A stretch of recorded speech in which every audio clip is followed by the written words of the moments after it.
السلام عليكم ورحمة الله وبركاته. اللهم صل وسلم وبارك على سيدنا محمد وعلى آله وصحبه وسلم.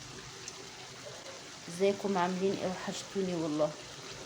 معلش انا كنت تعبانة الفترة اللي فاتت دي، فسامحوني بقى ان انا اتأخرت عليكم. هعمل معاكم النهاردة ان شاء الله كباب حلة بالبطاطس، أكلة جميلة وخفيفة وان شاء الله تعجبكم. حطيت طاسة على النار وحطيت لها معلقتين سمنة كبار، واول السمنه ما تسخن. ده كيلو لحمه متقطع مكعبات. اصلا انت بتشتريه بتقولي للراجل انا عايزه كيلو لحمه، او يعني نص كيلو الكميه اللي انت عايزاها كده. هو في قطعيه معينه لكباب الحله هو بيديها.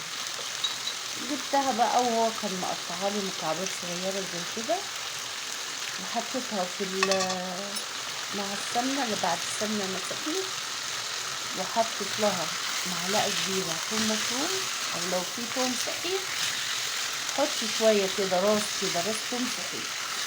هي الكباب الحله يعني الثوم ده لازم يتحط له ثوم، بيديله طعم جميل جدا.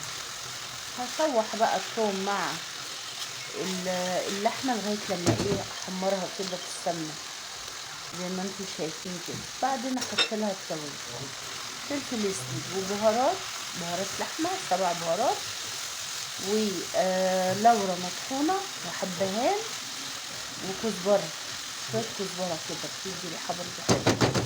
شوحت التوابل برضه مع اللحمه، والله وانا بشوحها طبعا الريحه طالعه ريحه الثوم مع اللحمه مع التوابل، ما شاء الله الريحه طالعه جميله.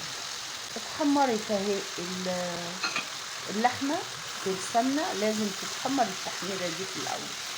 بعد كده تجيبي بصلتين بقى حلوين كبار كده، وبعدين تروحي مقطعاهم ترنشات وتحطيهم عليه، وتقلبي بقى فيها لغايه لما تلاقي البصل ده دبل زي ما انتم شايفين كده. خلاص كده. بعد كده تكوني غاليه ميه في الكتل او في اي حاجه. المهم اللحمه دي لازم تحط لها ميه مغليه، ما ينفعش تحطي ميه كده من الحنفيه. حطي بقى ميه مغليه قد كوبايه كده، وبعدين تقلبيها وتوطي عليها وتغطيها وتسيبيها. قبل ما المية ما تنشف تبصي عليها كده تشوفيها استوت ولا لسه عايزة كوباية كمان. اللي لقيتيها ما استوتش وهتشرب ميتها حط لها كوباية كمان، وهكذا لغاية لما اللحمة تستوي زي كده. كده كانت خلاص استوت. طبعا تملحيها بعد ما تستوي خلاص كده، وتكوني مقطعة بطاطس مكعبات ومحمراها وتحطيها عليها.